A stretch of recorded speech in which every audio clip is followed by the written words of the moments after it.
Well, good morning. It is 10 minutes after the hour. I am plugging in our switcher iPad to make sure that we don't run out of power because little things, the little gremlins have been jumping into our programming lately. It's funny how you bring in a new piece of equipment or two to improve the whole situation, and it seems like everything just kind of, I have a theory, ladies and gentlemen. I have a theory when it comes down to technology, is that for these new pieces of equipment, have to make friends with the old pieces of equipment that are still there for everything to work good.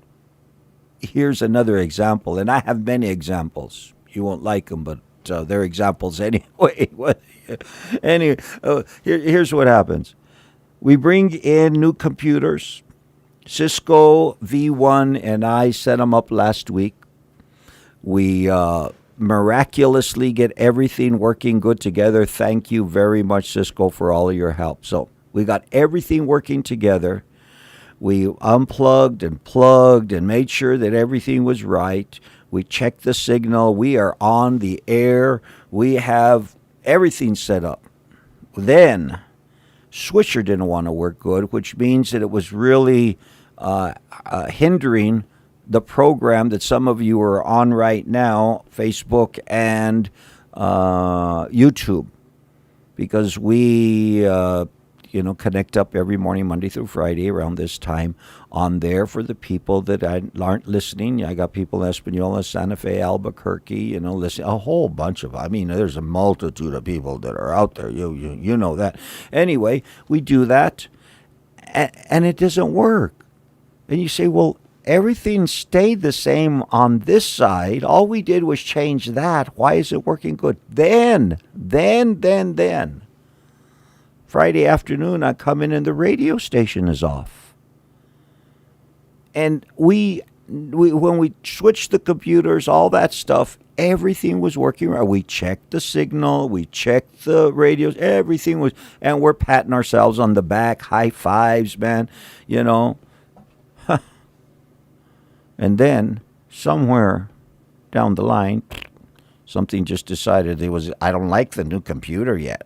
They're like kids in the nursery or something like that. Anyway, so yesterday and Friday, our internet stream program wasn't very good. In fact, yesterday it wasn't good at all. It turned off. Let's see how it goes today. And radio station is back on. We're connected back into Facebook and to YouTube. And let's see how long it's going to take for all of our technical equipment. They're not IA guys. Let's not go that far. Let's let them be friends. And then once they decide they're all going to work together, I don't know. I think they need deliverance. Just a little rant as we get started this morning. Good morning, Las Vegas. I am going to start with you this morning in the 20th chapter of 2 Chronicles because we're going to finish off a little bit and use that as a review so we can jump into today's program and today's chapter. We are looking at the end of Jehoshaphat's reign. After this, Jehoshaphat, king of Judah, allied himself with Ahaziah, king of Israel, who acted very wickedly. Good morning, Andrea and Tommy. Good morning, Corrine and Mike. God bless you all. Hopefully everything works okay and better today. We had a lot of troubles, and they were affected by it. In fact, Andrea was on YouTube, and that got shut down along with Facebook about 20 minutes into the program. But I feel like just talking about a lot of other things like golfing and golf courses and everything like that. Jehoshaphat, king of Judah, allied himself with Ahaziah, king of Israel, who acted very wickedly. Now, this is Jehoshaphat's second attempt at bringing unity to the nation. I'm just saying, Jehoshaphat, what are you trying to do? Jehoshaphat's a good king. He has been a righteous man. He has brought in many reforms, and the covenant is being taught all over the southern kingdom. There's peace in the, I mean, a lot of good stuff is going on. Jehoshaphat, man, the dude is way high up there on the list of the kings of the south, along with a few others, right? And David's up there on the top. Okay, we know that. Don't mess with David. But Jehoshaphat has had a good reign over, but he keeps making these attempts toward the other kingdom, the split kingdom. But these guys, they're not on the same page, ladies and gentlemen. And we all want unity. I had a member of our congregation who was very, very good, and I really miss her. But COVID took her out. Okay, she didn't die. Okay, she's still around, but she just stopped coming and fellowshipping because of COVID. And I hope it was COVID. It's probably because of me, but that's the mood I'm in this morning. Anyway. She said, I wish there was more unity, and I do too. I am all about unity in the body, but just not unity for unity's sake. Jehoshaphat, in my estimation, has already made an attempt to have unity with Ahab. He married his son with Ahab's daughter. Now we have another king, Ahaziah, who is related to him in marriage, and he's still trying to ally himself, because that's the word that's used here in the New King James.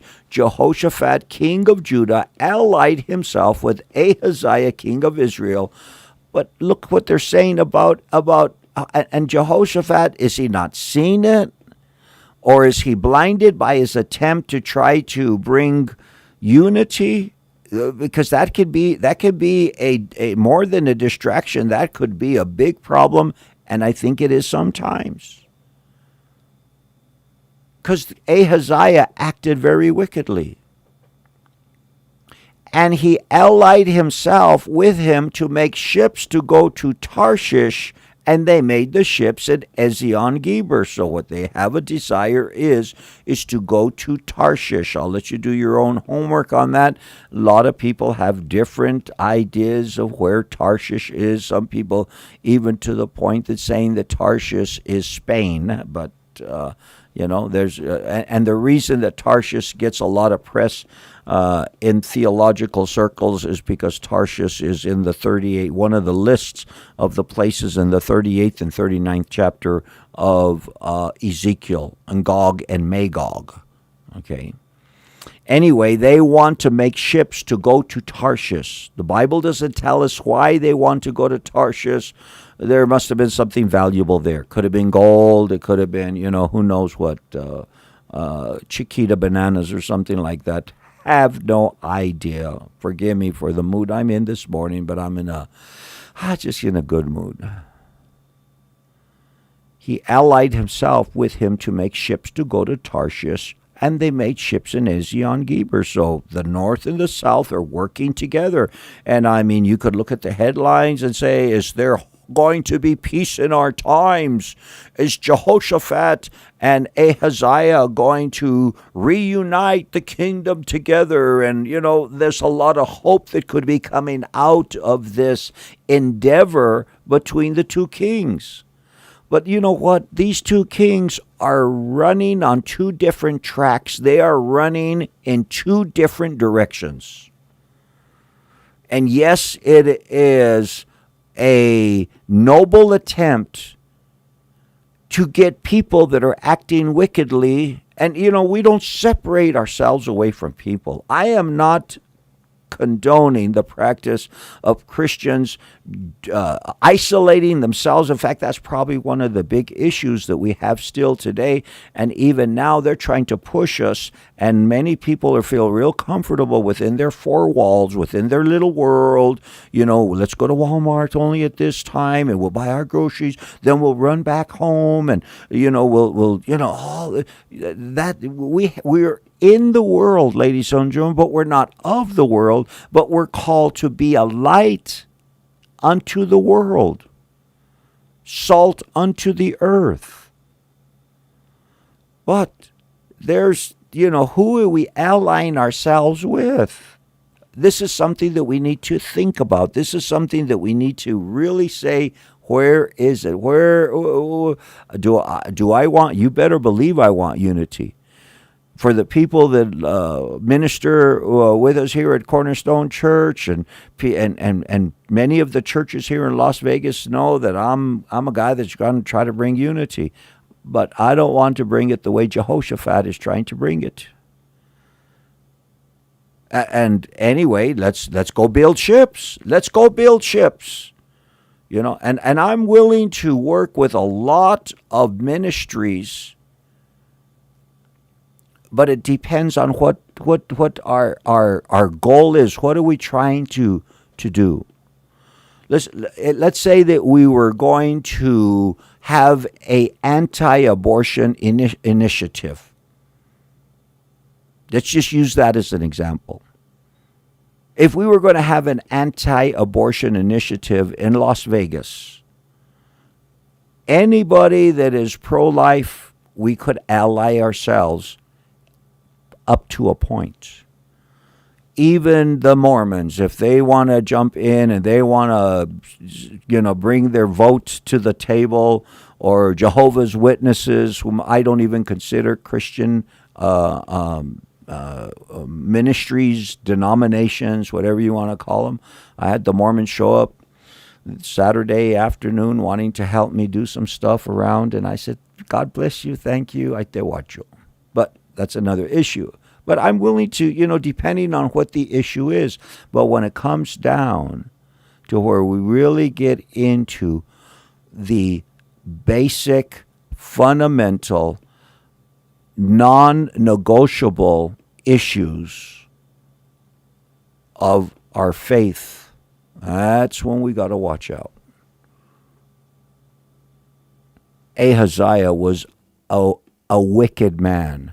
His mom or grandmother, I think it was his mother, was Jezebel, and he was aligned with Jezebel. More, he was aligned with the heart of Jehoshaphat. And sometimes you go out over there to convert the natives, and you come back with a bone in your nose and rings on your ears, and they tell you, what happened to you? So that's a very cautious endeavor when it comes down to unity. And that's what I see happening in Jehoshaphat's life with Ahab, and then I believe Ahaziah is his son. And there's a root there that is just evil, okay? The son and successor of Ahab, the 9th king of Israel, was Ahaziah. So yeah, that's exactly, we're right on that. Verse 37 says, but Eleazar, the son of Dodavah of Mareshah, prophesied against Jehoshaphat. He said, here it comes. Amen, here it comes.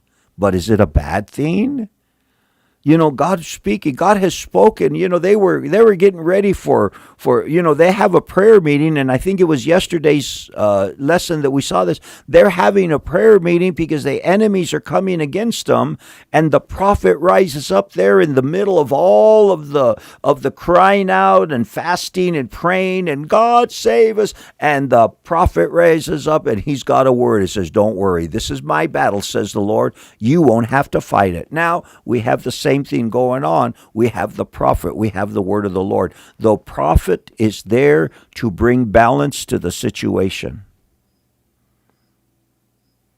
And Jehoshaphat apparently doesn't see it because we're expending a lot of resources to make ships.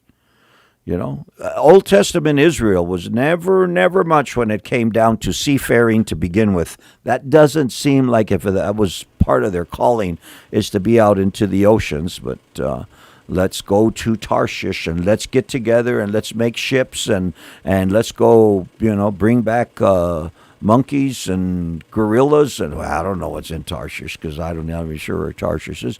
But Eleazar, the son of Dodavah of Mareshah, prophesied against Jehoshaphat, saying, because you have allied yourself with Ahaziah, the Lord has destroyed your works. Then the ships were wrecked, so they were not able to go to Tarshish. You say, well, that's a terrible thing. Well, it could have been a lot more terrible if they would have been successful. And that's how we have to sometimes look at the bigger picture. What if they would have gone to Tarshish? What if they would have brought in riches? What if they would have done different things that could have cost not only the northern kingdom, but also the southern kingdom? Tarshish. Okay, let's see if somebody tells us what they think Tarshish is, the names of different peoples, a famous port or region located, which has been much disputed. Okay, Josephus confounds it with Cilicia, Carthage. A lot of people say about different things about Tarshish, and it's a point of contention, as they already said here. The sea coast, it appears this name also is used without reference to any locality, denoting ships intending for a long voyage. This guy's not even in Easton's Bible going to even stretch his neck out. All that. Tarshish was famed for various metals imported to Tyre. Most of them were drawn from Spain and Portugal. Okay? Now, don't take that as gospel truth. And it doesn't matter that much of exactly where Tarshish is anyway. But what does matter is that we're going to get into a song and have a weather report coming up for you in about 3 minutes. 30 minutes after the hour, Laura Story singing Immortal Invisible. It is weather time. Cloudy today. 90% chance of widespread thunderstorms. High around 63 degrees. Southeast wind 7 to 13 miles per hour. So prepare. There's a lot of sandbags that are available. The sandbags being taken out to different areas where the burn scars are. I've even seen, I saw one, okay, I act like if I've seen a ton of them. I saw one house yesterday on Williams that had sandbags by the entrance going into it. So I don't think we have to worry about that, but you just never know. Mostly cloudy tomorrow. 60% chance of thunderstorms likely, high around 72, northeast wind 7 to 16 miles per hour. And on Thursday, partly cloudy, 30% chance of thunderstorms, high around 92, southwest wind 9 to 18, gusts up to 26. That is your updated weather report. And I know that the county has been making sandbags. The last that I heard is that the Sheriff's Department and the National Guard have been hard at it. I even had Pastor Richard Mansfield from New Beginnings in Albuquerque that was ready to send up to 12 men to help us for a couple of days make sandbags, and haven't heard back from Paul Hesh or anything like that, whether they needed these guys. So, but looks like they're making it happen. And they're available out there. Hopefully Mike and Corrine have been getting more and taking care of business and making sure that the two-story doesn't get anything. Anyway, I want to let you know is that prayer line is open and has been, if I would have reported it, it's just 6 o'clock, at 505-425-3717. Prayer line is open. Even yesterday, when we're having all the problems with off-air, on-air, blah, blah, she was there. She was doing her work. 505-425-3717, just like the Holy Spirit. Always working, always doing something. Use that prayer line, ladies and gentlemen. Use it. Don't just neglect. You just never know. You just never know. Okay, now we can go back to our scriptures today. But Eleazar, the son of Dodavah, prophesies. He gets up with a word. You know, all of this is, first of all, when it comes down to prophetic, it's a big topic today. If you are really involved in what God is doing, and you're hungry and you're excited about what God is doing, and at the same time you get a little dejected, but you keep on going, you're going to come across a lot of things that are talking about. There's a lot of people say the prophet said this, and these prophets are having a prophecy conference. And first of all, the number one thing that we do not do when it comes down to this is we first of all we have to go to the Word and say, is there such a thing as prophets for today? I can't see how you can come with any other conclusion except, yes, there are prophets for today. And then we got to be discerning. Just the same way we said Jehoshaphat had to discern when that prophet got up in the middle of the temple mount and said, hey, God says he's going to fight this battle for us, and here's the details, and go get them, boys. And they came back with all kinds of riches from him. But Eleazar gets up and says, because you have allied yourself with Ahaziah, the Lord Yahweh has destroyed your works. And the ships were wrecked, so they were not able to go to Tarshish. And I believe that the true prophecy is something that is super important to bring balance, direction, correction to the times that we are living in. And you just have to have an ear to hear. Verse 1, chapter 21 on 2 Chronicles. Jehoshaphat rested with his fathers. So, well, man, he sure, no, he made a couple of attempts with Ahab and with Ahaziah. He made some, but he did a lot of great things. He was buried with his fathers in the city of David, and Jehoram, his son, reigned in his place. Now, not all of the kings of Judah are going to be buried in the city of David. It's almost like there's a pecking order depending on how righteous you were, how close you're going to be buried to David. Anyway, Jehoram, his son, reigned in his place. This is the oldest son of Jehoshaphat.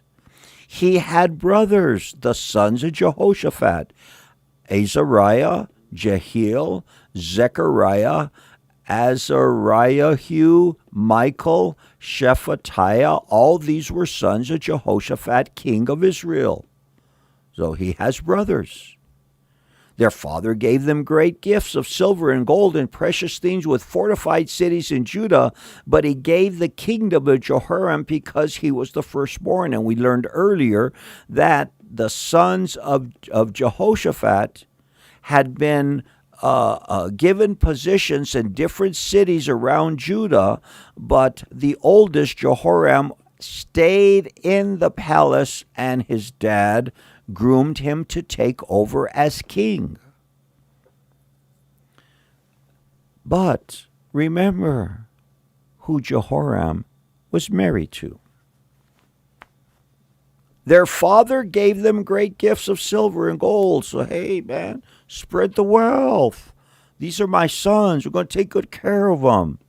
Read the will. They got these fortified cities as gold and precious things, and things are well. Having gold and precious things is not a bad thing. What's the determination is, what do we do with them? You say, well, they were the king's sons, so they get, well, there are the king's sons, and they did get. But he gave the kingdom to Jehoram because he was the firstborn. Now when Jehoram was established over the kingdom of his father, he strengthened himself and killed all his brothers with the sword. I did not stutter when I said that. That's what the Bible says. Verse 4, chapter 21, Jehoram killed all his brothers with a sword, and also others of the princes of Israel. What's that about? I think we have a pretty good darn idea what that's all about. I think we could, it's not going to take a rocket scientist for us to come up with a couple of conclusions. What's the problem with Jehoram? Well, let me tell you. Jehoram's wife was Jezebel's daughter. there's something you have to see behind the scenes first. You say, well, Jehoram, Jehoshaphat was a good man. Hopefully he was a good father. Yeah, but remember, he had allied himself with Ahab, and the way that he allied himself with Ahab is he allowed his son to marry Jezebel's daughter. So you see that root, that evil seed coming into the system. And now, the old man passes away. Jehoram puts the crown on his head, and he kills his brothers. What's that all about? Well, there's another conclusion I can come to. The guy is insecure. He's got a bigger plan, and his brothers could be standing in the way of his plan. And not only his brothers, but others of the princes of Israel. This was the next generation. This was his generation to lead the nation. His brothers and the princes were there to keep things going.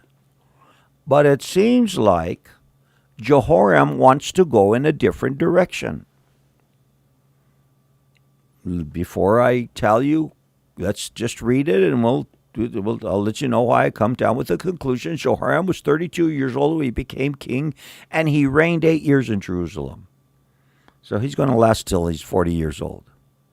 He walked, verse 6, he walked in the way of the kings of Israel, just as the house of Ahab had done, for he had the daughter of Ahab as his wife, and he did evil in the sight of Yahweh.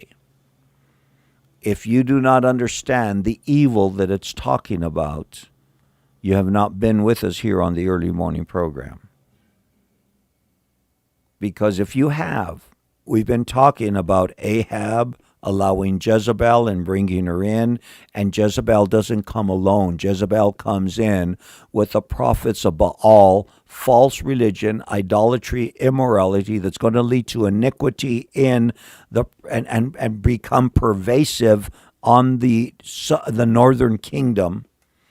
I mean, it's going to get it was going to take over the whole northern kingdom. This, and it had been started earlier. Golden calves, kick the priest out and appoint your own priests and start your own religious system. It had been started. There was so many voids when Jezebel walked in, the table had been set for her already, and her son-in-law, Jehoram, sounds to me like he has his own agenda. Well, no, I don't think it's his own agenda. I said that wrong. Watch verse 6. He walked in the way of the kings of Israel, just as the house of Ahab had done, for he had the daughter of Ahab as a wife. He did evil in the sight of Yahweh. So there's conclusive evidence there, in my estimation, that this guy had a whole different plan, and part of it was to get rid of his brothers and the princes, whom probably were more aligned with the purposes of Jehoshaphat, who had passed away. But now there's a void. This guy's come in. He kills them all. Just doesn't throw them in. Let's kill them all. Let's get rid of them. Talk about insecure. Talk about having a different agenda. Yet, Yahweh would not destroy the house of David because of the covenant he had made with David. What's this guy's name? Jehoram. Jehoram was of the house of David, as his father Jehoshaphat was. The Lord would not destroy the house of David. Wickedness, this wickedness has crept in from the Syrian area, Lebanon. That area has come in through Jezebel. It's taken over the northern kingdom, and now it's starting to creep down into the southern kingdom. Watch out with the enemy. Watch out. The enemy comes. The thief comes to kill and steal and destroy. The thief is never satisfied to say that's enough. It's a black hole. It always wants more. It wants you. It wants your family. It wants your marriage. It wants your health. It wants everything. It just keeps on trying to draw more and more. Just what is this anger that Satan and his minions have? An anger, the spirit of Antichrist that we see manifested in our streets today. What is this anger that's out over there? It just wants just to kill, to steal, and destroy. What the enemy wants is to bring all of God's creation into bondage. And the target is on our back.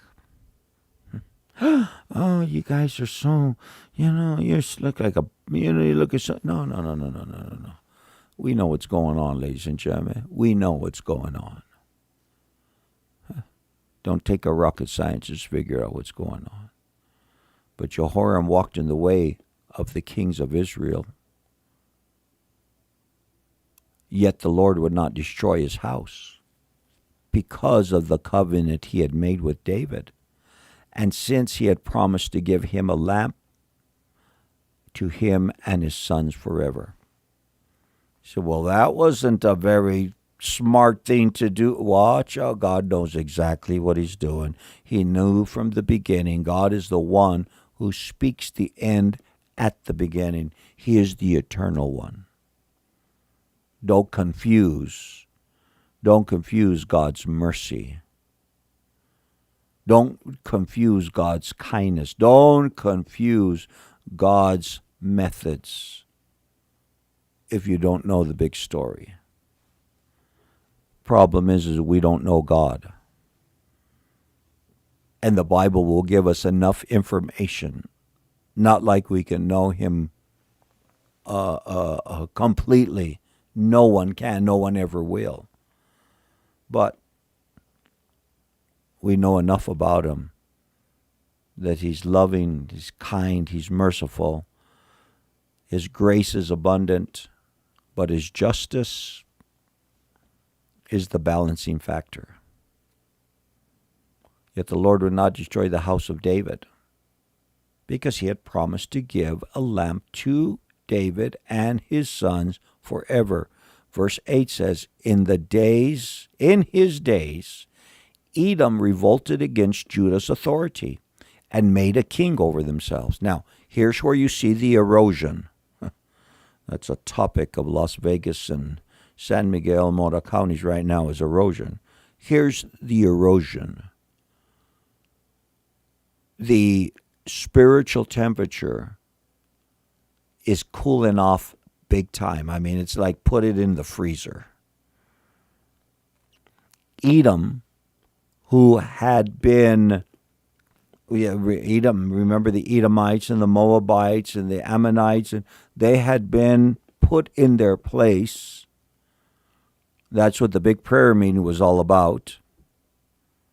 And they were not a threat, but now they become a threat to Israel, to Judah. Edom revolted against Judah's authority. Jehoshaphat had that Edom problem taken care of. The Esau problem had been taken care of, put in its place. It wasn't a destruction of Edom, because there is a relationship between Israel and the Edomites through Esau and his brother Jacob. Was it Jacob or Isaac? But they had them in its place. But now Jehoram comes in, blah, blah, blah. They made a king over themselves. They said, oh, no, we're not under your authority anymore. So Jehoram went out with his officers and all his chariots with him. Well, let's take care of these Edomites the same way my dad took care of these Edomites. We're going to go take care of them.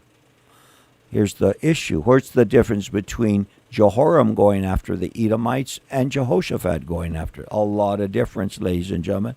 It looks in the natural like the same, but it's not. So Jehoram went out with his officers and all his chariots with him. He rose by night, attacked the Edomites who had surrounded him and the captains of his chariots. Thus Edom has been in revolt against Judah's authority to this day. At that time Libnah revolted against his rule because he had forsaken the Lord God of his fathers. So Edom starts, the erosion, and Libnah jumps right on top of it and says, yeah, hey man, we don't need this Jehoram guy to be chief over us. Got to do what he say. Moreover, he made high places in the mountains of Judah. His father had torn down some of these high places, and Jehoram is building them back up again. Old Queen Jezebel's probably, if she's not in her grave yet, she's probably over there cheering them on. She's probably looking at the news every day and seeing what the latest scores were. Baal 3 and Yahweh 2. Well, you're just not reading it right. God's purposes never going to be overcome by Satan. Never, never, never overcome by the spirit of Antichrist. He made high places in the mountains of Judah and caused the inhabitants of Jerusalem to commit harlotry and led Judah astray. What Jehoshaphat and other kings, Asa and some of the other kings before him had built, Jehoram's tearing them down in his times. A letter came to him from Elijah the prophet. Uh-oh. Well, why a letter? I don't know if you've read this verse before, like maybe yesterday, getting ready for today's teaching. You say, well, why a letter? Why do you think Elijah writes a letter? Maybe he couldn't get an audience with Jehoram. Or maybe he just did, anyway, it's a letter. Comes to him from Elijah the prophet. I mean, this is just not some minor prophet that's just kind of hanging around. This is the big dog here now talking. He's the one that's probably spun off a lot of these other prophets who have spoken to his father Jehoshaphat. Elijah said, "Thus says the Lord Yahweh, God of your father David, because you have not walked in the ways of Jehoshaphat your father, or in the ways of Asa king of Judah, but have walked in the ways of the kings of Israel, and have made Judah and the inhabitants of Jerusalem to play the harlot, like the harlotry of the house of Ahab, and also have killed your brothers, those of your father's household, who were better than yourself. Behold, Yahweh will strike your people with serious affliction." He says, you've opened up a door, and it ain't going to get shut just because you're Jehoshaphat's son. You've opened up a door. He said, well, there he is. There's God throwing lightning down from heaven, fire coming down unto... No. Somebody has opened up the door. Somebody has got out from underneath the umbrella of God's covenant. And when the fire starts falling, then they get burnt. Behold, I mean, this is not fire from... This is fire, and because the Lord will strike your people with serious affliction. And it's like God's taking blame for something that Jehoram himself has done.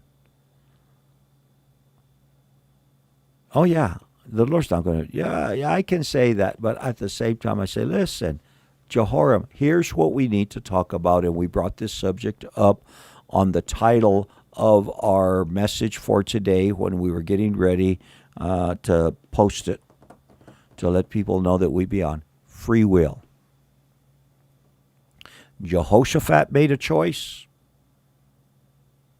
His son is making a choice also.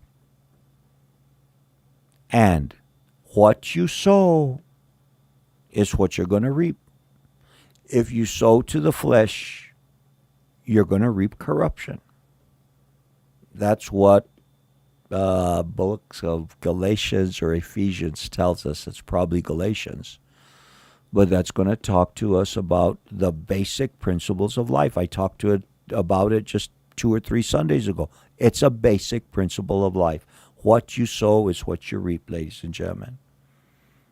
The life that we're living now is the reaping of seeds that we sowed in the past. And we don't like thinking that way. We don't like talking that way, but it is true. Have walked in the way of the kings of Israel. You have made Judah and the inhabitants of Jerusalem play the harlot like the harlotry of the house of Ahab. You have killed your brothers. Those of your father's household were better than yourself. Behold, Yahweh will strike your people with a serious affliction, your children, your wives, and all your possessions. You will become very sick with the disease of your intestines until your intestines come out by reason of the sickness day by day. Moreover, the Lord stirred up Jehoram, the spirit of the Philistines and the Arabians who were near the Ethiopians. So it doesn't sound to me like it's going to be a nice way of ending your life. Sounds to me like this is going to be a slow and a painful process in Jehoram's life. Now let's talk about free will one more time.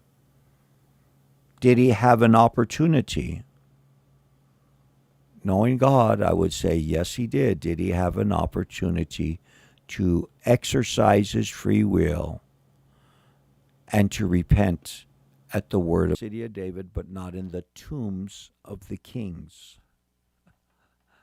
We break that point out. Where are you going to get buried? Some of them aren't going to get buried even in the city of David. Okay.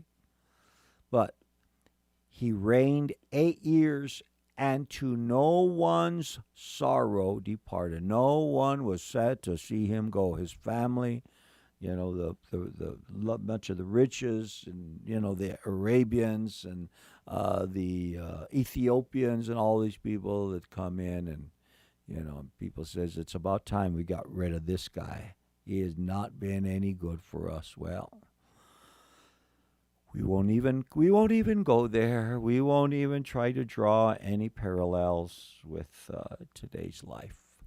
The Jehorams of the world. Chapter 22.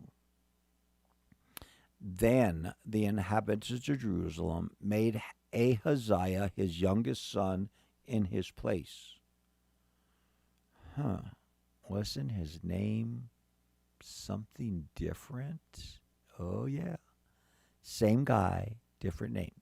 Anyway, the inhabitants of Jerusalem made Ahaziah his youngest son in his place, for the raiders who had come up with the Arabians into the camp had killed all the older sons. So Ahaziah, the son of Jehoram, king of Judah, reigned. So remember, he had lost all of his sons. He lost much of his possessions, his wives, everybody they had killed, and I only had one that was left over. There's a great story behind that. And I think you can find it in 2 Kings chapter 8, but you'll find it under the name Jehoahaz, which is another one of Ahaziah's other names. Same guy, Jehoahaz and Ahaziah, same guy. Pretty sure that's who he is. Ahaziah was 42 years old when he became king, and he reigned 1 year in Jerusalem. His mother's name was Athaliah, the granddaughter of Omri.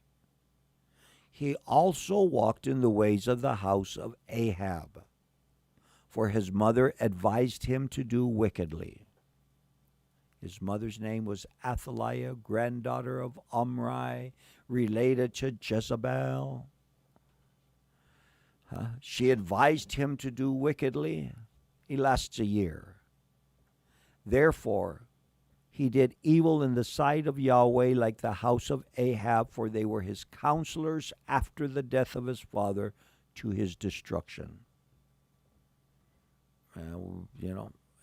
Should we just pass on this guy?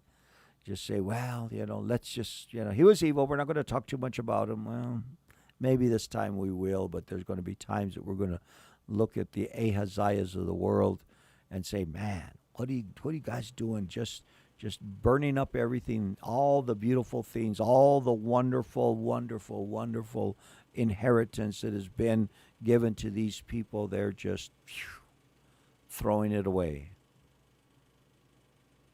And the people suffer. That's what you have to realize. But once again, free will, choice. He did evil in the sight of Yahweh. Verse, like the house of David, they were his counselors. They were his counselors after the death of his father to his destruction.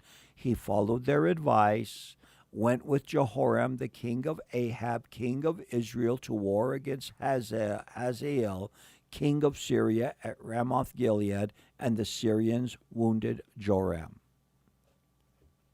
So you say, he went with, this is a different Jehoram, not the same one from the north, for the south. Then he returned to Jezreel to recover the wounds which he had received at Ramah when he fought against Hazael, king of Syria, and Azariah, the son of Jehoram, king of Judah, went down to see Jehoram, the son of Ahab, in Jezreel, because he was sick. These guys are related by marriage. This ugly root has been crawling around, and just the root that Jezebel brought in. Baal, who considers himself the Lord of the flies, the Lord of all the demons, Baal considered himself. And that's where Jezebel brought it. His going to Jehoram was God's occasion for Ahaziah's downfall. For when he arrived, he went out with Jehoram against Jehu, the son of Nimshi, whom the Lord had anointed to cut off the house of Ahab. And it happened, when Jehu was executing judgment on the house of Ahab, and found the princes of Judah and the sons of Ahaziah's brothers who served Ahaziah, that he killed them. And when we were, looking at Ahaziah and all this stuff, let's see where we find there's a lot of information that you can get about Jehu, and chapters that we've been already, like starting off with the 16th chapter of 1 Kings, 2 Kings chapter 9, and a lot of stuff when it comes down to Jehu. So you do your search on Jehu and then find out more about this guy and what was the call that was upon his life, because that was part of the story. God had called him to take care of business after Elijah had passed away. It happened when Jehu was executing judgment on the house of Ahab and found the princes of Judah the sons of Ahaziah's brother who served Ahaziah, that he killed them. Then he searched for Ahaziah, and they caught him. He was hiding in Samaria, and brought him to Jehu. When they had killed him, they buried him, because they said, he is the son of Jehoshaphat, who sought the Lord with all his heart. So the house of Ahaziah had no one to assume power over the kingdom. Is the line of David over with? Is the promise of God going to end here? I thought it was a perpetual. Now, stay tuned, ladies and gentlemen. When Athaliah, the mother of Ahaziah, saw that her son was dead, she arose and destroyed all the royal heirs of the house of Judah. But, so Athaliah, mother of Ahaziah, all these people related to Jezebel and Ahab and all that stuff. When she saw that her son was dead, she destroyed. Now you know where these people get this stuff. She says, I'm going to secure myself. I'm going to take over this whole thing. But Jehoshabeath, the daughter of the king, took Joash, the son of Ahaziah, and stole him away from among the king's sons who were being murdered, and put him and his nurse in a bedroom.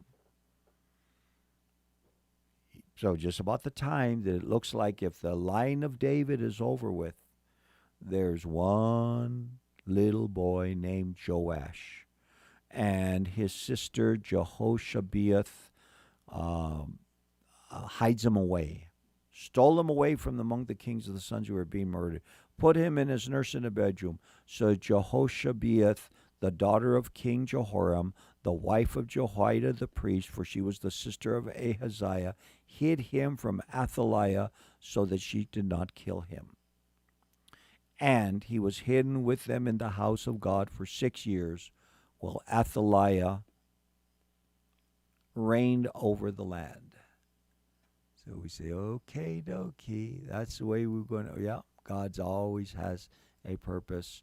And since we're finished with another couple of chapters on today, I'm going to bookmark chapter 23, and we'll cut off a little early today because that's where we're at, and we will let Riley Clemens take us not all the way to a weather report, but anyway. That's it. Don't forget, ladies and gentlemen, prayer line open for you till 8 o'clock this morning at 505-425-3717. Thank you, Pauline, very much for covering our prayer line for us.